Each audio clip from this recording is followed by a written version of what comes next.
जय माता दी दोस्तों। मैं रत्नदीप जैन और आप देख रहे हैं हमारा यूट्यूब चैनल। मैं अपने यूट्यूब चैनल पर आप सभी का बहुत बहुत स्वागत करता हूं। मैं आप सभी के सामने फिर उपस्थित हुआ हूं धनु राशि वाले जातकों के लिए 12 अप्रैल को केतु के राशि परिवर्तन का प्रभाव लेकर। 12 अप्रैल को केतु देव आपकी राशि से लाभ स्थान में गोचर करेंगे। यहाँ पर 11वें भाव में लाभ स्थान में सभी ग्रह अद्भुत फल देते हैं, सबसे शानदार फल देते हैं। और क्रूर ग्रह तो और भी ज्यादा अच्छे फल देते हैं। तो यहां पर केतु का गोचर आपको रंक से राजा बनाने वाला काम करेगा। रंक से राजा बनाने वाला केतु ग्रह यहां पर आपको नेटवर्किंग से, बड़ी बड़ी ऑर्गेनाइजेशन से, बड़े बड़े समूहों से, रिसर्च के काम से, मानवतावादी कार्यों से आपको जोड़ने की कोशिश करेगा और इन सभी कार्यों से आपको लाभ देगा। यहां पर केतु का प्रभाव आपका रिसर्च, जो व्यक्ति, देखो केतु सबसे ज्यादा तकनीकी का कारक ग्रह, खासतौर पर कंप्यूटर का। जो लोग आईटी इंडस्ट्री से जुड़े हुए हैं ना, उनके लिए यहां पर केतु वरदान साबित हो सकता है। या जो व्यक्ति किसी भी फील्ड से जुड़े हो, किसी भी ऑर्गेनाइजेशन से जुड़े हो, यदि आपको आउट ऑफ बॉक्स थिंकिंग चाहिए ना, वो यहां पर केतु देगा। लेकिन आप ये कहेंगे, या आप अगर जानते हैं थोड़ा बहुत ज्योतिष के मामले में, तो Ketu out of box thinking कैसे देगा, ये एक बहुत बड़ा सवाल आ जाएगा। क्योंकि केतु के पास सर है ही नहीं, उसके पास धड़ है। और सर नहीं है तो उसके पास 5 इंद्रियां नहीं है। कौन कौन सी? देखना, सुनना, सूंघना, चखना और टच करना। ये पांचों इंद्रियां उसके पास नहीं है। इसलिए उस पर 5 सेंस नहीं है। लेकिन उसके पास छठा सेंस है, जिसे हम सिक्स सेंस कहते हैं। हाँ दोस्तों, और जिस व्यक्ति का सिक्स सेंस पावरफुल होता है ना, उस व्यक्ति का कोई कुछ बिगाड़ ही नहीं सकता। क्योंकि जिसका सिक्स सेंस अच्छा होता है, उसको पहले से ही आभास हो जाएगा, पहले से ही समझ में आ जाएगा कि ये काम बनेगा कि नहीं बनेगा, ये बिगड़ेगा या अच्छा होगा, इससे लाभ होगा कि नहीं होगा, ये काम मुझे करना चाहिए या नहीं करना चाहिए, क्या करना चाहिए क्या नहीं करना चाहिए, ये आपका सिक्स सेंस आपको बताता है। इसके लिए किसी लॉजिक की जरूरत नहीं है, ये अंतर ज्ञान, अंदर से ही आपकी आवाज आती है। बहुत से लोगों को सुना होगा ना, या आपने कभी महसूस किया होगा, कभी कभी आपको कुछ चीजें पहले से पुनर्आभास हो जाता है कि मेरे साथ ऐसा कुछ होने वाला है, और आपके साथ वही हो रहा है। या आपने कुछ दूसरे लोगों का सुना होगा, कुछ लोगों को आभास होता है, पता चलता है कि उनके साथ जीवन में क्या होने वाला है। कुछ लोग दूसरे लोगों के बारे में आभास कर लेते हैं, या दुनिया देश के बारे में आभास हो जाता है कि वहां कुछ ऐसा होने वाला है या यहाँ कुछ ऐसा हो सकता है। और जो सिद्ध पुरुष होते हैं वो तो भविष्यवाणी करते हैं, उनको तो साक्षात दिखाई देता है। उन सबका केतु अच्छा होता है। और केतु अच्छा होता है मेडिटेशन से, ध्यान से। जो व्यक्ति ध्यान करता है, जो व्यक्ति मेडिटेशन करता है, उसका सिक्स सेंस अपने आप डेवलप होने लगता है, क्योंकि आपके चक्रास खुलने लगते हैं। और चक्रास खुलते हैं और केतु अगर आपका अच्छा है, तो आपका सिक्स सेंस शानदार हो जाता है। आप ना केवल अपना भला कर सकते हैं, बल्कि दूसरों का भला कर सकते हैं। और अगर आपका केतु 11वें भाव में बैठा हुआ है, तो आप समाज का कल्याण करते हैं, लोगों का कल्याण करते हैं। यदि आपने महाभारत में पांडवों के बारे में अगर सुना है, तो आप जानते होंगे कि सहदेव को सिक्स सेंस उसका बहुत तगड़ा था। उसको पहले से ही आभास हो जाता था कि क्या होने वाला है, क्या नहीं होने वाला। तो जिस व्यक्ति का सिक्स सेंस शानदार होता है, तो यहाँ पर ये 12 अप्रैल से जो केतु अपना राशि परिवर्तन कर रहे हैं, आपके 11वें भाव में आ रहे हैं, तो यहां पर केतु आपका सिक्स सेंस डेवलप कर देंगे और आपको अपने आप समझ में आने लगेगा कि आपको क्या करना चाहिए, कहां से आपको लाभ मिलेगा, कहां से आपके पास पैसा आएगा। इसलिए यहां पर केतु आपको रंग से राजा बनाएगा और आपका सिक्स सेंस ही आपको आउट ऑफ बॉक्स थिंकिंग देगा। कुछ ऐसा सोचने, ऐसा विचार आपके पास आ जाएगा, ऐसा ऐसा ज्ञान, ये क्या है, जो लोग खास तौर पर रिसर्च के काम से जुड़े हुए हैं, वो टेक्नोलॉजी या किसी भी चीज में ऐसा आइडिया लेके आ सकते हैं जो ना केवल उनके लिए बल्कि पूरी मानवता के लिए लाभकारी हो। जो लोग, जैसे कहते हैं ना, किसी चीज का आविष्कार होना, जब किसी ने पहली बार हवाई जहाज का आविष्कार किया या किसी ने पहली बार टेलीफोन का आविष्कार किया, वो चीज आउट ऑफ बॉक्स थिंकिंग है और वह कार्य जिसने भी किया है उसका कहीं ना कहीं केतु अच्छा होगा या 11वां भाव बहुत प्रबल होगा, क्योंकि ये 11वां भाव ही ऐसी रिसर्च देता है, ऐसी आउट ऑफ बॉक्स थिंकिंग देता है कि जिस पर पहले तो लोग हंसेंगे अगर आप दूसरों से शेयर करेंगे कि मैं कुछ ऐसा करना चाहता हूं, ऐसा अचीव करना चाहता हूं, लोग हंसेंगे, ऐसा होता है क्या, ये रियलिस्टिक बातें हैं क्या। लेकिन जो अनरियलिस्टिक बातें होती हैं उनको रियलिस्टिक बनाता है 11वां भाव, लेकिन वो अनरियलिस्टिक जो थॉट्स होते हैं वो देता है केतु, राहु। तो इसलिए आपको बहुत पावरफुल बना रहा है ये केतु का राशि परिवर्तन।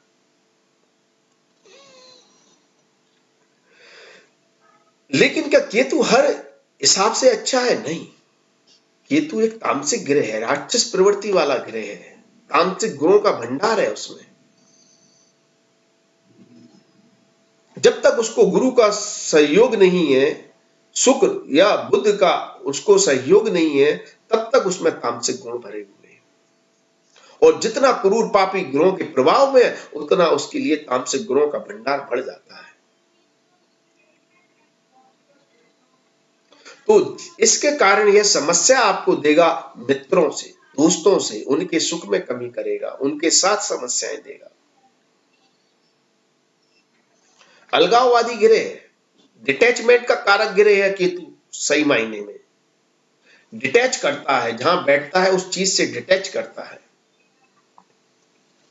यहां पर लाभ स्थान में बैठकर आप पैसे के पीछे नहीं भागेंगे। थ्री इडियट में एक डायलॉग मारा है आमिर खान ने कि आप सक्सेस के पीछे भागो, मतलब आपको पैसे के पीछे, सक्सेस आपके पीछे आएगी, मतलब कुछ है, मेरे को प्रॉपर याद नहीं आ रहा है। तो वो चीज देगा केतु यहां पर, आप पैसे के पीछे नहीं भागोगे,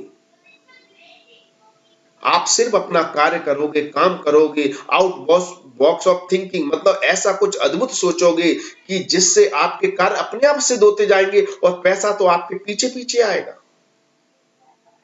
पैसे की तो आप पर बरसात होने लगेगी। लेकिन यदि आप गलती से पैसे के पीछे भागोगे तो केतु आपको बर्बाद करने लगेगा, इस बात को ध्यान से समझना। ऐसा क्यों? क्योंकि केतु डिटैचमेंट का कारक है। क्यों डिटैचमेंट का कारक है? क्योंकि केतु मोक्ष मार्ग पर ले जाने वाला ग्रह है और मोक्ष मार्ग पर आदमी तब तक नहीं जा सकता जब तक उसके अंदर मोह है। जब तक आप मोह को नहीं त्यागोगे, आप मोह को नहीं छोड़ोगे किसी भी चीज के प्रति, चाहे रिश्तों के प्रति, संतान के प्रति, जीवन साथी के प्रति, प्रेम संबंधों के प्रति, पैसे के प्रति, जिस चीज से भी आपका मोह है, यदि जब तक आप उस मोह को नहीं त्यागोगे आप मोक्ष मार्ग पर नहीं जा पाओगे। लेकिन मोक्ष मार्ग पर ले जाने वाला तो गुरु भी है, लेकिन गुरु ज्ञान के माध्यम से मोक्ष मार्ग पर ले जाता है। गुरु संसार में आपको रखकर मोक्ष मार्ग की तरफ ले जाता है कि आप धर्म को समझे, ज्ञान, शास्त्रों का ज्ञान ले, वेदों का ज्ञान ले, आप भगवान को जाने और फिर उनका मार्गदर्शन को अपनाते हुए आप मोक्ष मार्ग की तरफ अग्रसर हो, ये आपको गुरु बताता है। लेकिन केतु उल्टा है। केतु को यह समझ में आता है कि जब तक आप मोह रखेंगे किसी चीज से, आप भगवान को याद नहीं करेंगे और अगर वो चीज आपको जिससे आपने मोह रखा है वो मिलती रहेगी तो केतु आप जिस चीज से भी मोह करेंगे उससे आपको डिटैच करेगा, अलग करेगा, अलगाववादी स्थिति पैदा करेगा, उसके प्रति दुख देगा, तड़पन देगा और तब आपको रियलिटी का एहसास होगा कि अरे यह चीज तो मुझे प्राप्त नहीं हो रही। आप भगवान का अनुसरण करेंगे, धर्म का अनुसरण करेंगे। तो केतु ये जानता है कि आपको दुख दे, इतना दुख दे कि आप खुद ही भौतिक सुखों का त्याग करने लगे और आपको मोक्ष मार्ग का रास्ता दिखाई देने लगे। तो ये केतु की टेक्निक है, केतु का तरीका है। इसलिए आप यहां पर यदि पैसे के पीछे भागेंगे तो केतु आपको परेशान करने लगेगा। यदि दोस्तों के मित्रों के पीछे भागेंगे, हायर पोजीशन पर के पीछे भागेंगे, ऑर्गेनाइजेशन के पीछे भागेंगे, किसी ग्रुप के नेतृत्व करने के पीछे भागेंगे तो केतु आपको परेशान करने लगेगा। हाँ, यदि इन चीजों में आप सेवा करने के भाव से आगे बढ़ेंगे, मानवतावादी कार्यों से, एनजीओ से जुड़ेंगे, लोगों की सेवा करेंगे, सिक्स सेंस को डेवलप करेंगे, स्वाध्याय करेंगे, ध्यान करेंगे, मेडिटेशन करेंगे तो केतु आपका पावरफुल होता जाएगा, आपके सिक्स सेंस को बढ़ाता जाएगा, आपको लाभ देता जाएगा, आपको पद प्रतिष्ठा मान सम्मान सब कुछ दे देगा, लेकिन उसके पीछे भागना नहीं है। भागेंगे तो रुला देगा। बहुत ट्रिकी प्लानेट है, समझना बहुत जरूरी है। तो आपको रंग से राजा बनाने का योग तो लेकर बैठा है, लेकिन इसके तरीके को समझना बहुत जरूरी है।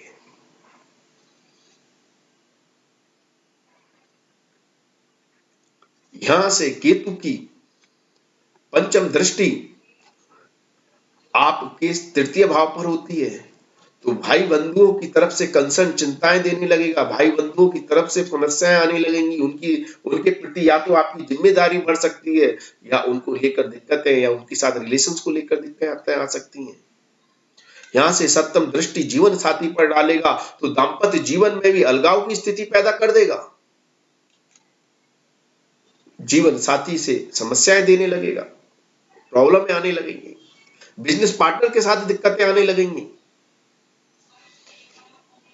यहां से पंचम दृष्टि प्रेम संबंध और संतान की तरफ डालेगा तो प्रेम संबंध में संतान की तरफ से समस्याएं आने लगेंगी, वहां से दिक्कतें होने लगेंगी, उधर से आपको चैलेंजेस मिलने लगेंगे।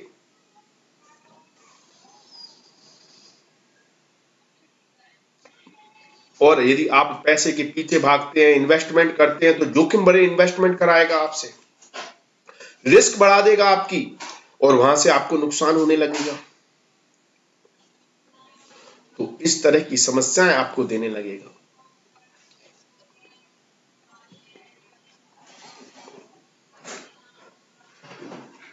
केतु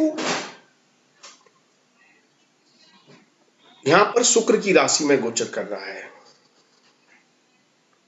शुक्र देव भौतिक सुखों के कारक गिरे हैं। जब तक गोचर में उनको शुक्र देव का सहयोग नहीं मिलेगा तो केतु यहां पर शुक्र से संबंधित चीजों से परेशान कर देगा। शुक्र देव प्रेम संबंधों के कारक गिरे हैं, रिश्तों के कारक गिरे हैं, तो यहां पर सबसे ज्यादा तो केतु अटैक करेगा रिश्तों पर, संबंधों पर, प्रेम संबंधों पर, दाम्पत्य जीवन पर और भौतिक सुखों पर। यदि आप भौतिक सुखों के पीछे भागेंगे, आप पैसे के पीछे भागेंगे, आप कंफर्ट लाइफ के पीछे भागेंगे, ऐसो आराम के पीछे भागेंगे, बंगला गाड़ी लग्जरी लाइफ के पीछे भागेंगे तो केतु परेशान करने लगेगा। फिर यह यहां पर तुम्हें बेईमान बनाने लगेगा। भौतिक सुखों की प्राप्ति के लिए आप लोगों से चीटिंग करने लगेंगे, लोगों को धोखा देने लगेंगे, उनके साथ बेईमानी करने लगेंगे और जैसे ही आप इस चीज में कूदेंगे आपका केतु और खराब हो जाएगा और आपको और ज्यादा परेशान करने लगेगा।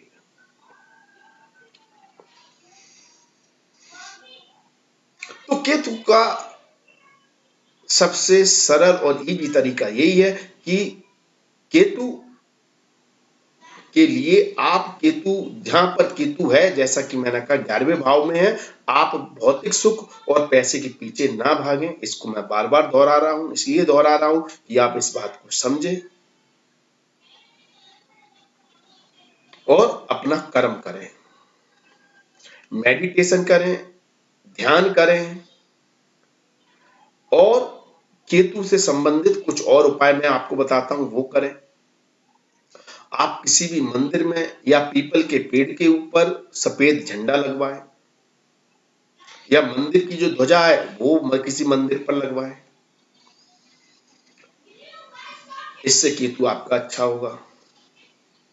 आप गाय की सेवा करें, काली गाय की, या सफेद और काले धब्बे चितैरा जो कलर होता है उस गाय की सेवा करें। सफेद काले धब्बे वाले कुत्ते की सेवा करें, उसको खाना खिलाएं, आवारा कुत्ते को खाना खिलाएं। इससे आपका केतु बहुत अच्छा होगा और आपको लाभ देगा। और देवों में सबसे प्रथम पूजने वाले देव भगवान गणेश की आराधना करें। भगवान गणेश की आराधना करने से केतु आपका अच्छा होगा और आपको अच्छे लाभ देगा। इन उपायों से आप केतु को और बेहतर बना सकते हैं और अच्छे परिणाम प्राप्त कर सकते हैं। आपको क्या लगता है कि केतु आपको कैसा मार्गदर्शन दे रहा है, किस तरह से आपके जीवन में बदलाव ला सकता है? आप हमें कमेंट्स के माध्यम से अवश्य बताएं। वीडियो अच्छा लगे तो लाइक शेयर अवश्य करें। आज के लिए बस इतना ही, अगले वीडियो में फिर मुलाकात होगी। धन्यवाद, थैंक यू, जय माता दी, माता रानी आपका कल्याण करे। धन्यवाद।